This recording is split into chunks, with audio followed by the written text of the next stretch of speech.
하나님 말씀 봅니다. 창세기 5장 6절에 5장이 아니었죠. 8장이죠.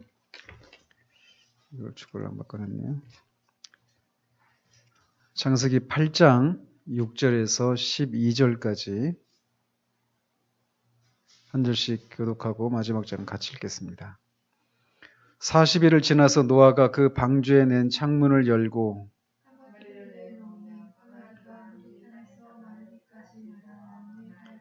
그가 또 비둘기를 내놓아 지면에서 물이 줄어들었는지를 알고자 하매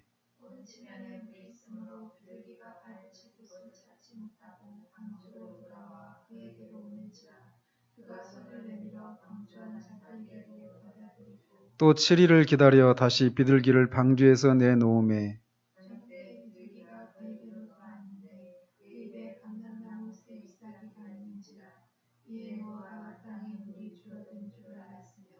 또 7일을 기다려 비둘기를 내놓음에 다시는 그에게로 돌아오지 아니하였더라. 아멘.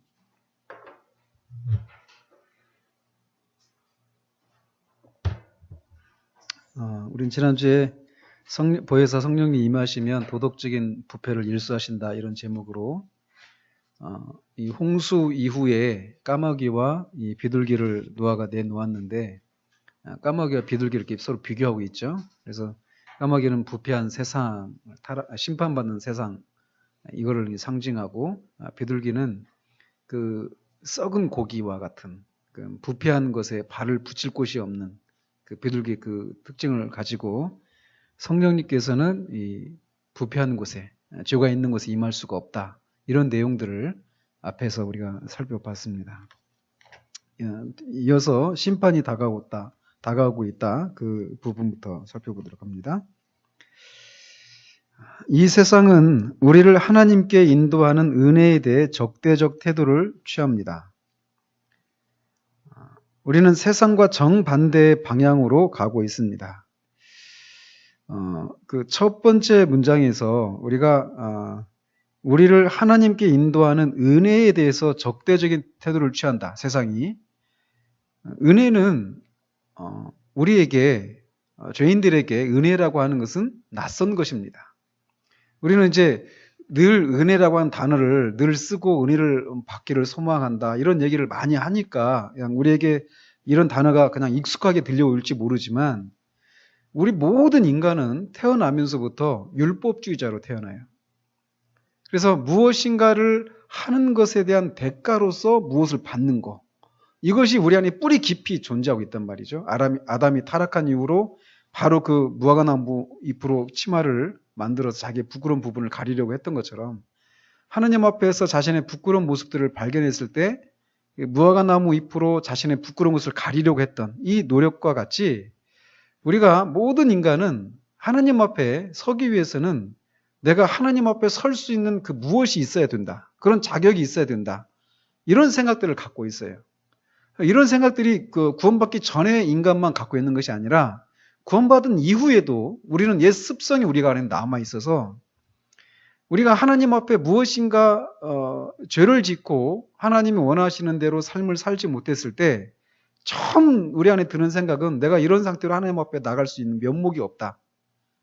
그렇게 하면서 나갈 수가 없는, 나가지 못하는 이런 모습들을 보인단 말이죠. 그런 것들 속에서 율법주의의 그런 망령들을 우리가 그런 모습 속에서도 읽을 수가 있는 것이죠. 그래서 은혜라고 하는 것은 우리 모든 사람들에게 낯선 것이에요. 그러나 그래서 은혜가 아니면 우리가 하나님 앞에 나갈 수가 없다라고 하는 이 사실을 알게 됐을 때 은혜라고 하는 단어만큼 우리를 이렇게 안심하게 하고 우리를 기쁘게 하는 이런 단어가 저는 개인적으로 없다고 생각해요. 그래서 우리 신앙의 시작이 은혜로 시작이 되잖아요. 그죠? 근데 그 은혜라고 하는 것이 처음 시작 단계에서만 은혜가 필요한 것이 아니라 끊임없이 필요해요. 그건 우리의 삶 속에서 늘 경험하고 있는 거잖아요. 만약 우리에게 하나님의 은혜가 없이 우리가 행하는 그 어떤 행위로 인해서 하나님 앞에 나아갈 수 있는 그런 자격이 주어진다면 아마 오늘 하루만의 삶을 가지고도 우리는 이 자리에 있을 수가 없는 사람들이에요. 그렇지 않아요? 그래서 우리는 날마다 은혜가 필요한 그런 사람이란 말이죠. 은혜라고 하는 것은 처음 구원받을 때만 아니라 이렇게 구원받은 이후에도 삶을 살아가는 데 있어서 은혜는 늘 필요한 것이에요. 그리고 지지난주 오후에도 설교했지만 은혜라고 하는 것이 그냥 어떤 감정적인 그런 이 충만함 이게 아니라고 그랬죠. 그건 따라 나오는 어떤 부수적인 그런 것이라면 또 근본적으로는 하나님의 계명대로 살 수 있는 능력 이게 은혜라고 했잖아요. 그렇기 때문에 적극적으로 하나님의 말씀을 살 수 있는 살기 위해서는 그 은혜가 필요하단 말이에요. 그래서 은혜는 늘 우리에게 요구되어진다라는 것이죠.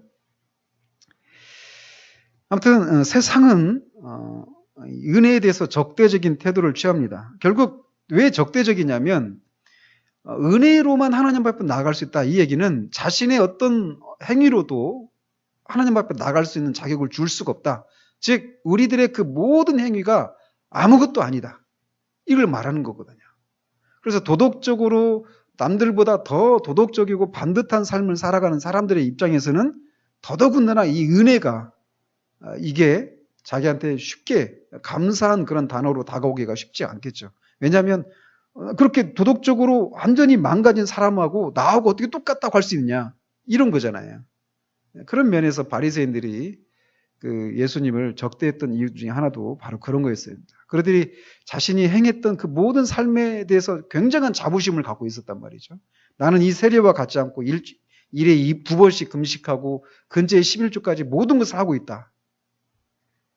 이런 생각을 갖고 있었는데 하나님 앞에 아무도 세리나 바리새인이나 똑같은 죄인이다.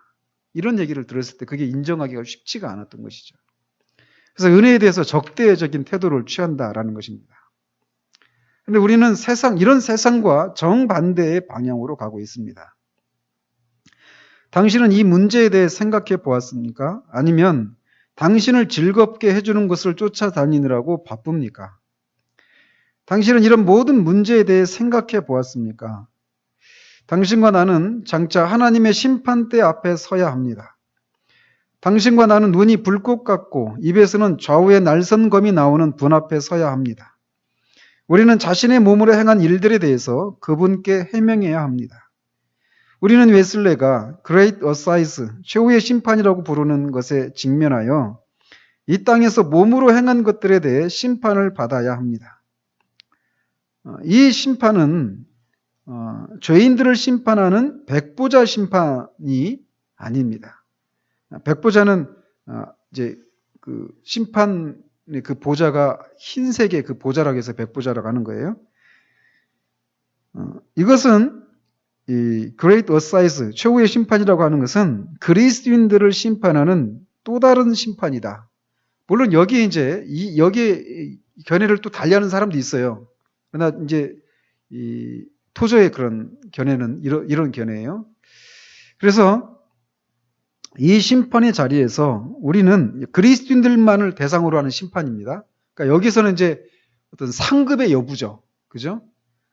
상급이 어떠냐의 그런 결과이고 또 이제 그것이 결정되는 것은 우리의 행위라는 것이죠. 이 심판의 자리에서 우리는 이런 모든 문제에 대해 우리가 진지한 자세로 임했다는 것을 그분께 보여드려야 합니다. 우리는 이 땅에서 즐겁게 살기 위해서가 아니라 거룩하게 살기 위해 노력했다는 것을 하나님께 보여드려야 할 것입니다. 우리가 늘 이런 생각들을 한다면 우리의 삶에 많은 변화들이 있을 것입니다. 성령님은 자신의 발을 붙일 곳을 찾으십니다. 비둘기와 같은 성령이시니까, 온유한 성령이시니까 이렇게 비둘기와 이렇게 비유해서 말을 하고 있습니다. 성령님의 거룩한 날개가 퍼덕거리는 소리가 내 귀에 들립니다. 우리가 성령님을 슬프게 해드리거나 성령님의 감동의 불을 끌 때 그분이 탄식하시는 소리가 내 귀에 들립니다. 우리의 회개와 우리 마음의 슬픔의 표징을 찾기 위해 사방을 둘러보시는 성령님의 모습이 내 눈에 보입니다. 성령님은 하나님의 심판이 교회에서 사라지는 것을 보기를 간절히 원하십니다. 결국 이제 이런 내용들이 부정적인 죄가 없는 이런 모습을 이제 거룩한 모습을 원하신다라는 것이죠. 적극적으로는. 하나님께서 세상을 심판하실 때 그것은 두려움과 불의 심판이 될 것이지만 하나님은 교회도 심판하기를 원하십니다. 그분은 그분의 자녀인 당신과 나를 심판하기를 원하십니다. 그분은 주의 집에서 시작하기를 원하시며 우리의 심판을 시작하기를 원하십니다. 성령님의 온전한 능력이 우리에게 없다면 그것은 언제나 비판받아야 마땅한 일입니다.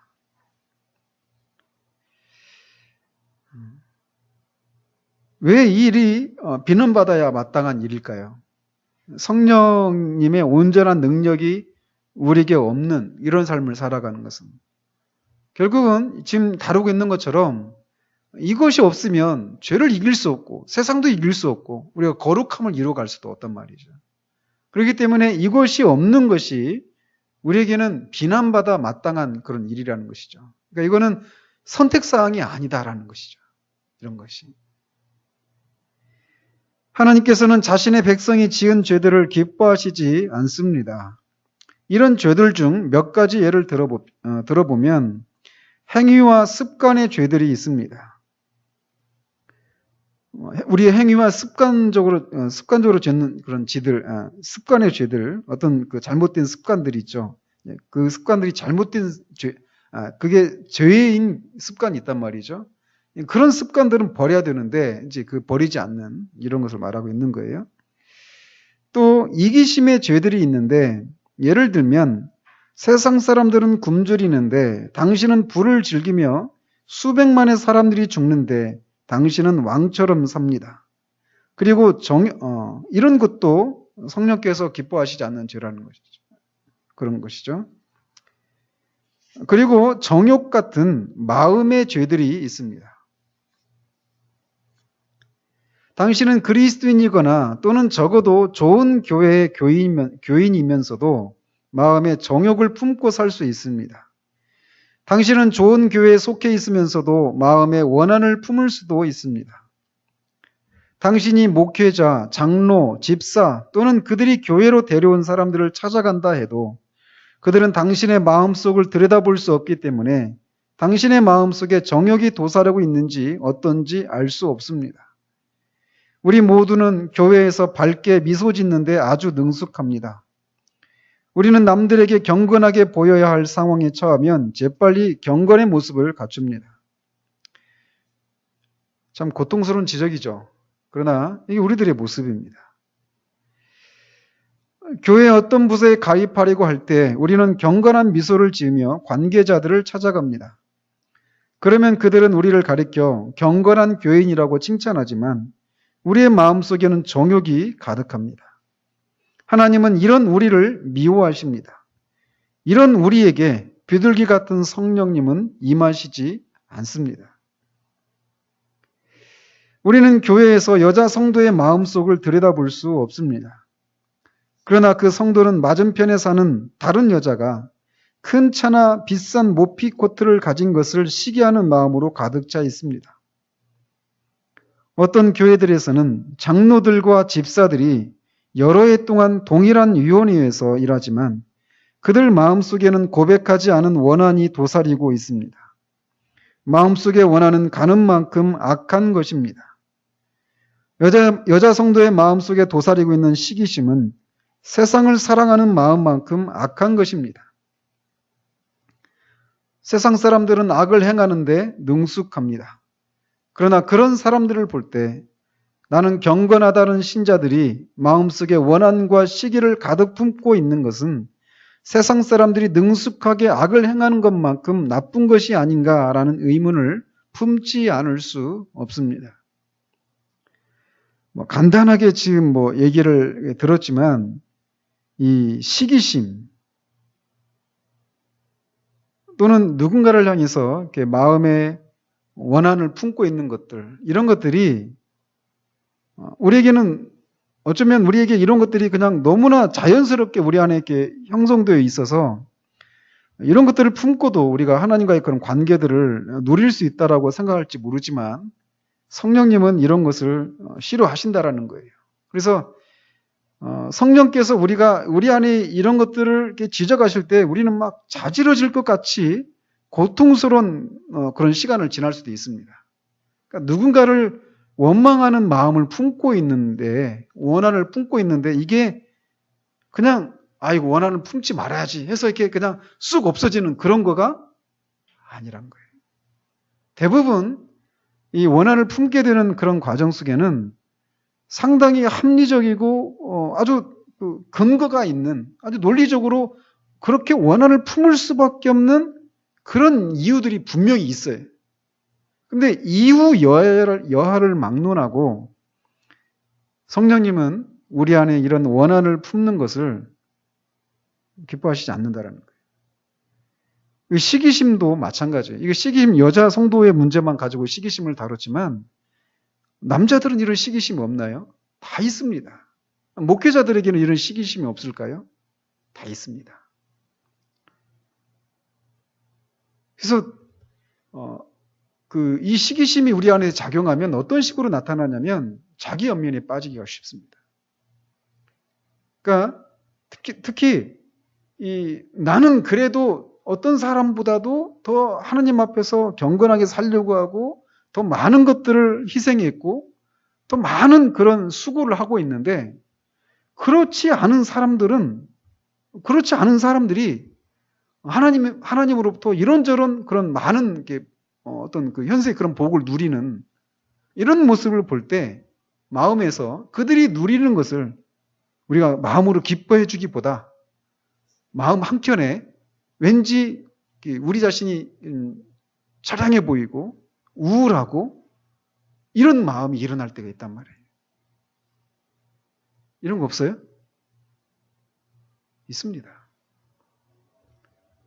근데 그런 것들을 우리는 그냥 우리 안에서 늘 경험하는 거니까 그것에 대해서 심각하게 생각지 않고 이렇게 지나갈 수 있어요. 그런데 이 성령님은 결국 그것이 왜 죄냐? 하나님의 주권과 관련된 거거든요. 하나님의 선하심에 대한 것과 관련된 것이. 그러니까 하나님의 이 처사가 부당하다라고 하는 데서 오는 거거든요. 그렇지 않아요? 그 마음의 뿌리를 들어가 보면 내가 저 사람보다 못한 게 뭐 있습니까? 그런데 나한테는 왜 이렇게 하시고 나보다 덜 희생을 치르고 덜 순종하고 덜 경건한 그런 사람에게 내가 나보다도 더 많은 것들을 누리게 하십니까? 이게 과연 옳은 것입니까? 라고 하는 생각에서 나오는 거거든요. 그렇기 때문에 이것이 죄가 된다는 것이죠. 하나님이 우리에게 주신 그것을 우리가 만족하고 살아가야 되는데 그렇지 못할 때, 그리고 그것은 아주 그럴싸합니다. 우리 볼 때는 그런 마음이 드는 것이. 그러면서 우리가 자기 연민에 빠지기도 하고 갑자기 막 주를 위해서 열심을 내려고 하는 이런 것들이 갑자기 시들해지고 힘을 잃어버리는 경우들이 많아요. 근데 그것을 성령께서 기뻐하시지 않는다는 거예요. 근데 그것을 우리가 정직하게 하나님 앞에 아뢰고 그 마음을 다스려야 됩니다. 사람들한테 얘기해서 우리가 잠시는 우리가 그런 마음을 품는 것이 막 다독여지고 이렇게 위로받을 수 있을지 모르지만 성령께까지 용인되는 것은 아니다라는 것을 우리가 정직하게 인정을 해야 돼요. 나는 오랜 세월 늘 마음속에 원한을 품고 살은 사람들을 봐왔지만 그 누구에게도 분노하지 않으려고 합니다. 나는 결코 그들을 향해 분노하지 않을 것입니다. 나는 신경질적이고 불같은 성격을 가진 영국인 집안에서 태어났습니다. 나의 아버지는 원자탄의 방아쇠 같은 기질의 소유자였기 때문에 쉽게 화를 냈습니다. 표현이 아주 참 웃기죠. 나는 그분이 분노 중에 삽을 집어들어 외바퀴 손수레를 두들기는 모습을 보기도 했습니다. 그러나 나는 그 누구에게도 언짢은 마음을 품고 있지 않을 것입니다. 원한, 악의, 그리고 용서하지 않는 마음은 나의 생명을 좀먹을 뿐입니다. 나는 결코 그런 마음을 품지 않을 것입니다. 당신의 마음에 들지 않는 사람이 있다면 그 사람을 용서하십시오. 그러면 당신의 마음이 편안해질 것입니다. 마음속에 가득한 원한, 시기, 질투, 그리고 교만을 버리십시오. 당신이 제일이라는 교만, 당신의 교회가 제일이라는 교만, 당신의 출신 학교가 제일이라는 교만, 당신의 집안이 제일이라는 교만, 당신이 이룬 업적이 제일이라는 교만, 이런 교만들을 버리십시오. 또한 우리는 하나님을 향해 냉담한 마음을 품고 살아갑니다. 우리가 하나님을 찬양하고 하나님께 기도하지만 우리의 찬양과 기도에는 뜨거움이 없습니다. 우리의 예배는 차갑고 뻣뻣합니다. 하나님은 하나님을 향해 마음이 식어버린 이스라엘 민족에게 아모스 선지자를 보내어 이렇게 경고하셨습니다. 화 있을진저 시온에서 안일한 자와 상하상에 누우며 비파에 맞춰 헛된 노래를 지절거리며 다윗처럼 자기를 위하여 악기를 제조하며 요셉의 환난을 인하여는 근심치 아니하는 자로다. 우리는 근본주의자들입니다. 그렇습니다. 우리는 큰 성경을 경건하게 들고 다닙니다. 그렇습니다. 우리는 복음주의자들입니다. 그렇습니다. 그러나 교회가 가고 있는데도 우리는 관심을 기울이지 않습니다. 어쩌다 관심을 기울인다 해도 아주 조금밖에 기울이지 않습니다. 위에서 하나님을 향해서 냉담한 마음 품고 살아간다라고 하는 것을 얘기하면서 우리의 찬양과 기도, 또 우리의 예배에 대해서 얘기를 하고 있습니다. 우리가 이렇게 찬양할 때도 저도 이제 바라는 게 제가 뭐 이렇게 찬양의 그런 은사가 저는 없어요. 막 뭐 성대가 좋거나 뭐 이러지는 못하는데 소망하기는 우리가 막 진짜 그야말로 목청껏 찬양을 했으면 좋겠어요. 우리 안에서 뭐 한 옥타브 내려서 부른다든지 또는 소리를 내되 뭐 얼마든지 더 낼 수 있는데 내지 않는다든지 뭐 소리를 크게 내는 것만 능사는 아니지만 어쨌든 우리가 마음을 다해서 찬양을 한다라고 하는 이런 의식들. 기도도 마찬가지입니다. 기도도 우리가 뭐 이어서 이제 기도회를 할 거지만 기도회도 우리는 정말 이 마음을 쏟아서 기도하는 것이 필요해요. 이런 태도들을 하나님을 향해서 냉담한 마음을 품고 있는 것이다라고 도저가 말하고 있다라고 하는 것을 우리가 주의할 필요가 있습니다. 그리고 하나님을 향해서 냉담하다이라고 말할 때 이런 예배나 기도, 뭐 찬양 이런 요소뿐만 아니라 그 아모스에서 말하잖아요. 요셉의 환난을 인하여는 근심치 아니하는 자. 이게 무슨 말이겠습니까? 그러니까 요셉은 이 아모스는 북이스라엘에서 활동했던 유다 지파 사람입니다. 유다 지파 선지자예요. 그러니까 남유다 사람인데 북쪽에 가서 선지자 활동을 했어요. 그래서 네 고향으로나 돌아가라 하면서 막 배척을 받았거든요. 아모스가. 근데 이 아모스가 활동할 때 이 당시 북이스라엘은 여로보암 2세가 통치를 했었는데 그 당시에 굉장히 부유했습니다. 나라가. 그래서 지금 보십시오. 상하상에 눕고 이렇게 사는 사람들 뭐 굉장히 상류층에 있는 사람들이겠죠. 그들의 모습을 보십시오. 비파에 맞춰서 헛된 노래를 지절거리고 다윗처럼 자기를 위해서 악기를 제조하고 안일한 삶을 살아가고 있어요. 근데 그들이 요셉의 환난을 인해서는 근심하지 않는 사람들. 즉 요셉은 결국 에브라임 지파와 므낫세 지파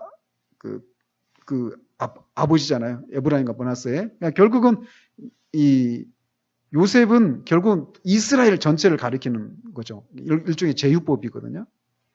그러니까 이스라엘에 임할 하나님의 심판, 또 이스라엘을 통해서 하나님이 하나님으로 인정받지 않고 있는 그런 현실, 이런 것을 인해서 근심하지 않는. 결국 이것을 우리 시대로 본다면 우리 시대의 교회가, 우리 교회도 마찬가지고 우리 가정일 수도 있어요. 교회, 우리 교회를 포함한 이 시대의 교회 속에서 하나님이 하나님으로 인정받지 않고 있는 그런 현실들을 인해서 근심하지 않는 사람들이. 그러니까 하나님이 영광을 받지 못하고 있는 그런 현실을 인해서 애통해하고 아파하지 않고 있는 그런 모습들을 가리킨단 말이죠. 이런 것을 다 가리켜서 하나님을 향해서 냉담한 마음을 품고 있는 것이다라고 도저가 말하고 있어요. 이런 면에서 우리를 좀 돌아봐야 돼요. 우리는 우리 자신이 사람들로부터 모욕을 받고 인정받지 못하고 하는 이런 것들에 대해서는 굉장히 민감하고 그것 때문에 수시로 상처를 받고 외로움 가운데 외로움을 느낄 경우들이 많단 말이죠.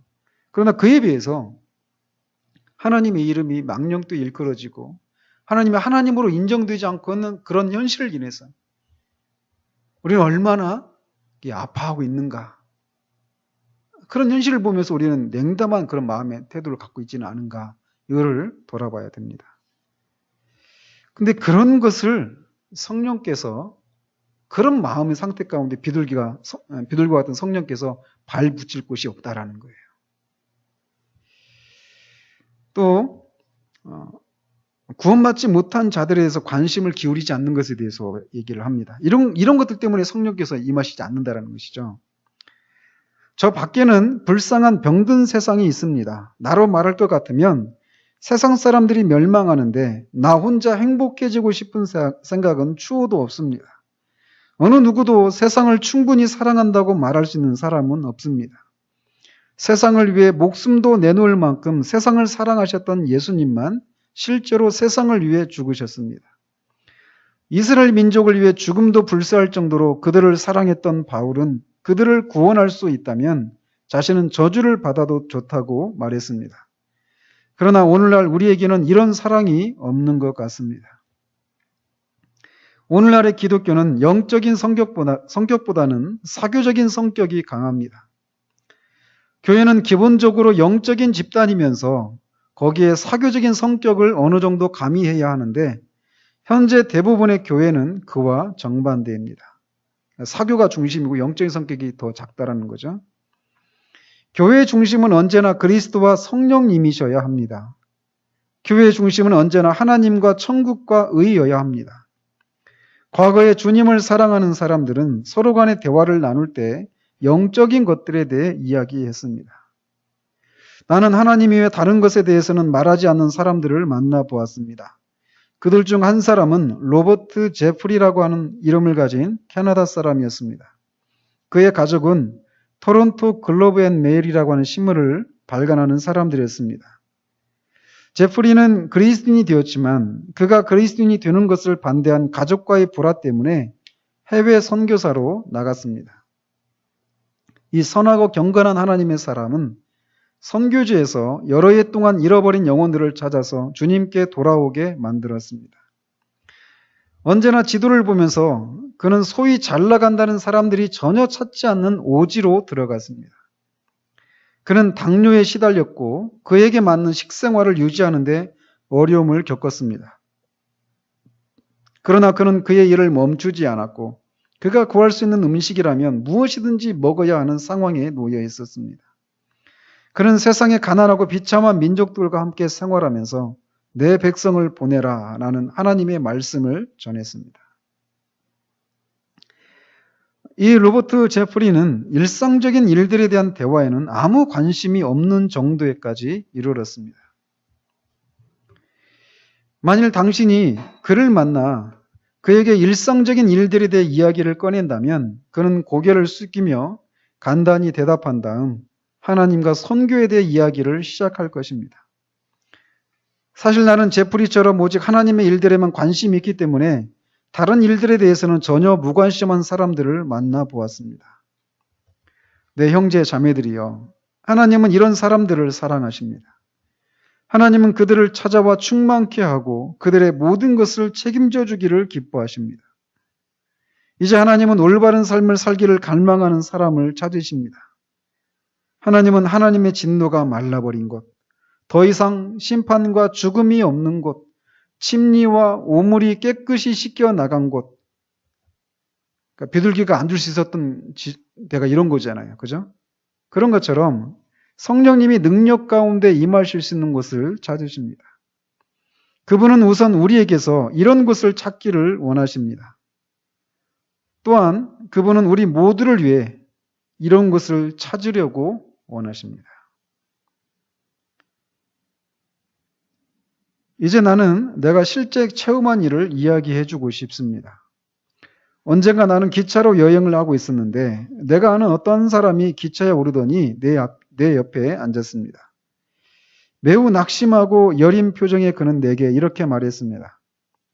토저 목사님, 목사님께 한 가지 물어보고 싶습니다. 사실 저는 고민에 빠져 있습니다.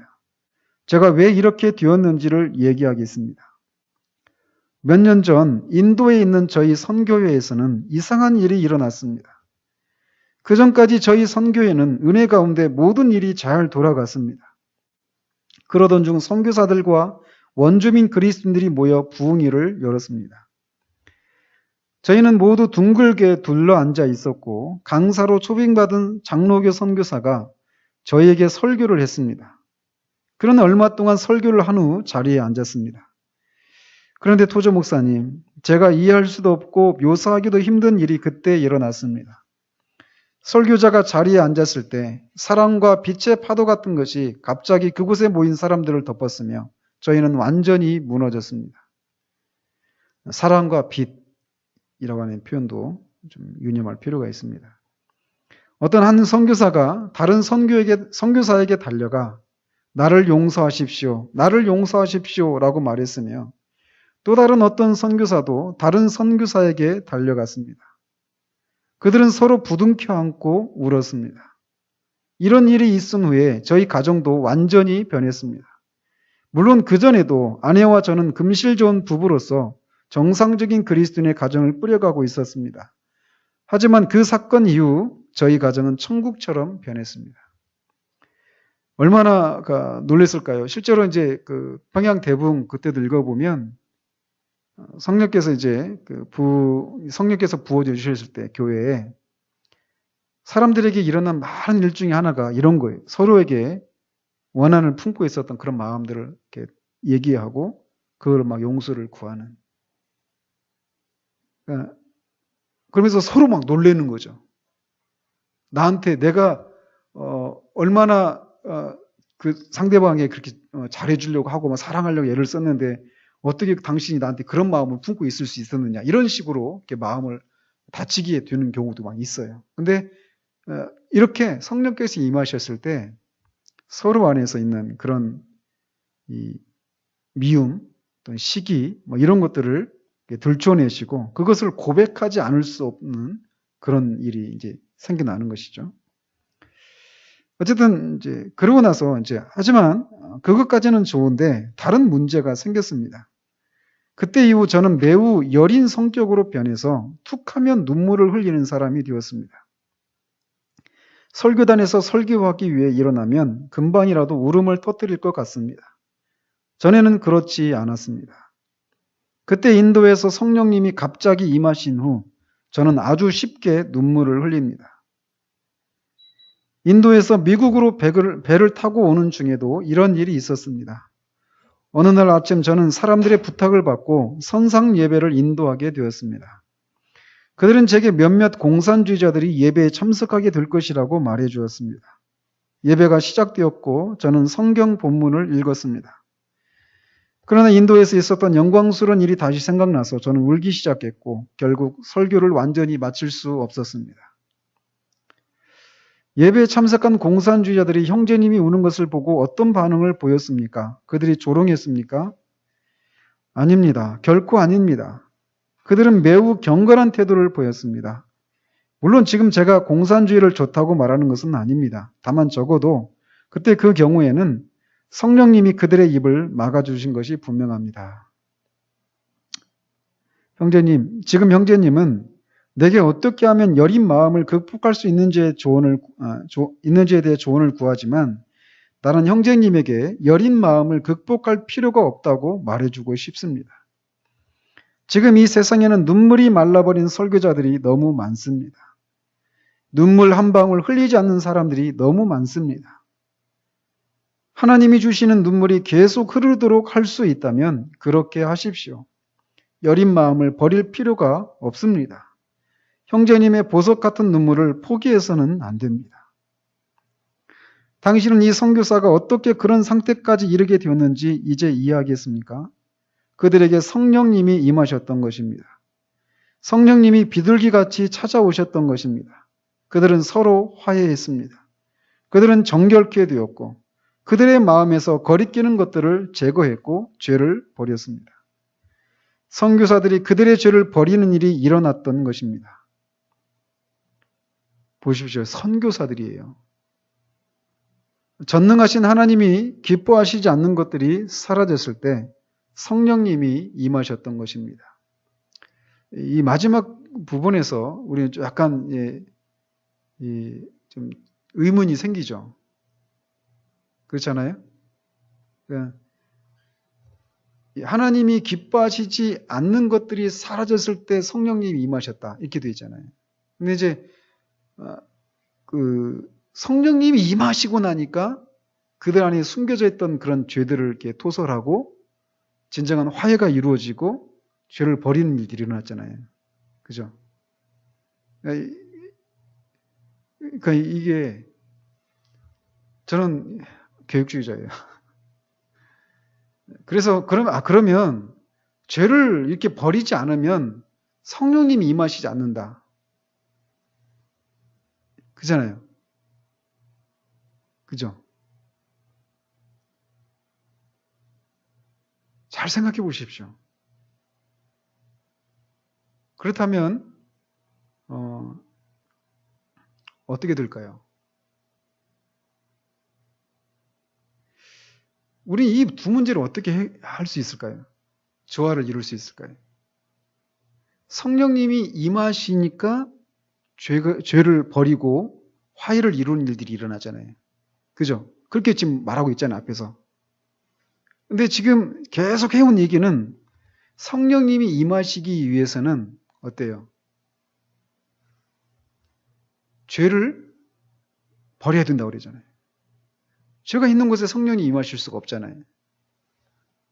이 두 가지가 서로 충돌이 일어나죠. 그죠? 어떻게 조화를 해야 되게 되냐고요.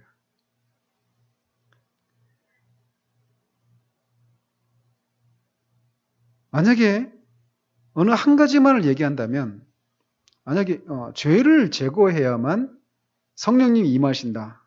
이 얘기만 한다면 성령님이 임하실 수 있도록 죄를 완전히 제거했다고 할 만한 사람이 이 세상에 있을 수 있을까요? 그런 사람, 그런 모임은 없습니다. 그렇지 않아요? 또 반대로 성령님이 임하시려면 죄가 없어야 된다. 이게 맞습니까? 틀립니까? 맞죠? 우리는 이 두 사이에 끼어 있는 거예요. 그죠? 그러니까 우리 이렇게 생각할 수 있어요. 만약에 성령님이 임하시려면 죄를 제거해야 되는데 우리는 끊임없이 우리 자신 안에서 발견되는 죄를 보잖아요. 그죠? 그 죄를 우리가 다 없앨 수 있을까요? 관건은 이거예요. 왜냐하면 그렇기 때문에 성령님이 필요하다고 기도하는 거죠. 그렇잖아요. 우리 안에서 그 죄를 제거해야만 성령님이 오시는 게 맞아요. 그런데 우리는 끊임없이 우리 자신 안에 있는 죄를 본단 말이에요. 아무리 털어보려고 해보십시오. 이거 없어지는지? 안 없어져요. 어떻게 되느냐? 그러니까 성령님 오셔서 우리의 죄악을 도말하시옵소서. 그래서 성령님을 구해야 되는 거예요. 그렇게 했을 때 우리는 우리가 이런 조건을 갖추니까 성령님이 임했다. 이게 되지가 않는 거예요. 그렇잖아요? 은혜죠. 성령님의 능력이 임하지 않으면 우리는 거룩한 삶을 살 수가 없어요. 죄를 이기는 삶을 살 수가 없어요. 우리가 왜 이런 얘기를 하느냐면 우리가 이런 말씀을 제가 안 드리면 우리는 우리 안에서 우리 자신의 모습을 보면서 절망하고 이런 내가 어떻게 성령님을 구할 수 있는가? 나는 성령님이 우리에게 임하는 건 요원하구나, 불가능하구나, 이런 생각을 할 수 있단 말이에요. 내 안에 그런 사람을 향해서 원망과 시기하는 마음, 뭐 아까 다룬 주역을 가지고 얘기한다면 이게 우리로는 없애둔다고 알고 있는데 안 돼, 마음이.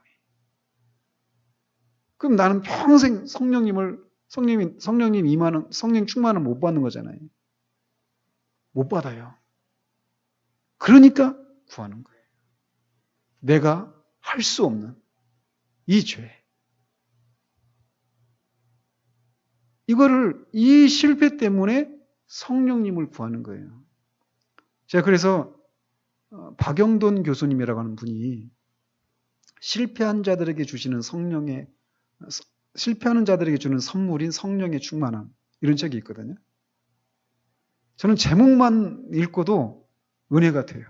아, 이분이 뭘 아는구나.